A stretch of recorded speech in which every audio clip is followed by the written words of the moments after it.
For many years now, Jarvis had worked with charges whose dress codes ranged from the submariner's swim trunks to Mantis's revealing sarong to Iron Man's full suit of armor. Yet Cap had never seen Jarvis in anything but his ever-present coat and tails, black bow tie, vest, gray striped pants, and black patent leather shoes. To Jarvis, dressing down would likely mean wearing a clip-on tie. Jarvis crossed the room with his tray. It was already the third time this month that Captain America had overhauled a computer's security codes, something he normally did several times each month at unscheduled intervals during any of the 3 nights per week monitor sessions the Avenger scheduled for himself. Cap's teammates had attempted to get him to take it easy, to take more time off, but that simply wasn't the way of Captain America. And even if it were, Captain America would still have been at the monitor this night. 2 days ago, he'd been out of the country on a mission for the UN agency known as S.H.I.E.L.D. When the other Avengers were summoned to face some deadly enemy on Olympus, home of Hercules, the Greek demigod, an occasional member of the Avengers. He hadn't been able to finish his mission and get back before the others left. Now, unable to communicate with the Avengers, their communications systems were state-of-the-art, but not even they could breach the dimensional barriers that separated Earth and Olympus, and even less able to travel across the dimensional rift and travel to Olympus on his own. He was the only Avenger remaining on Earth, which meant that he could not take it easy.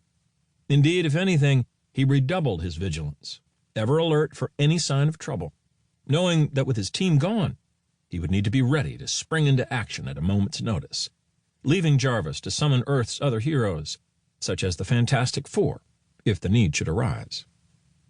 "Are you finished, sir?" Jarvis asked as he placed the tray down on the computer console.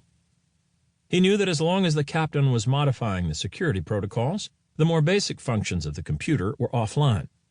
"Almost," the captain said as he glanced at the frosted glass on the tray. "And I think you've given me an idea for the final code."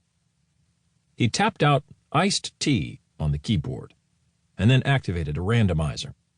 One of the several dozen encryption logarithms would be chosen by the computer and turn the simple phrase into binary gibberish, one of several that would prevent anyone who didn't know the proper codes and encryption sequences from gaining access to the computer. "There, finished. The new code should be online tomorrow. I'll send a memo listing them. For now, the old codes still work. Did you need the computer?"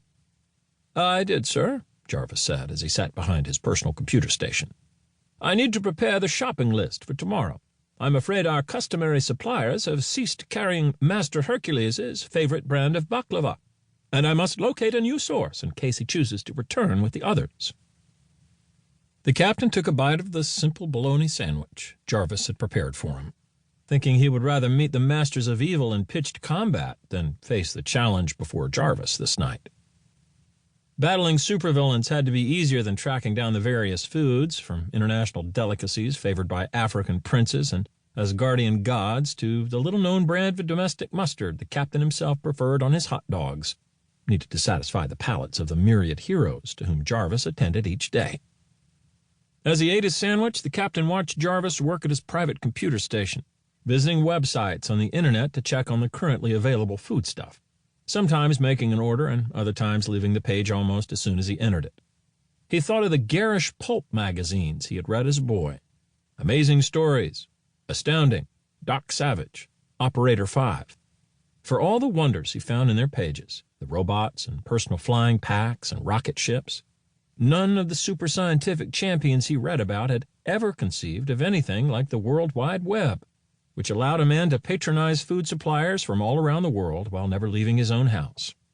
Every time the captain compared the then of his youth to the now of today, it made him feel at once very old and very young. The captain turned back to his own terminal. He and Jarvis might not speak again for hours, which is in no way a reflection on the respect each man held for the other. It was a common comfort that they took together on such evenings, a quiet time to consider the events of days past and days to come.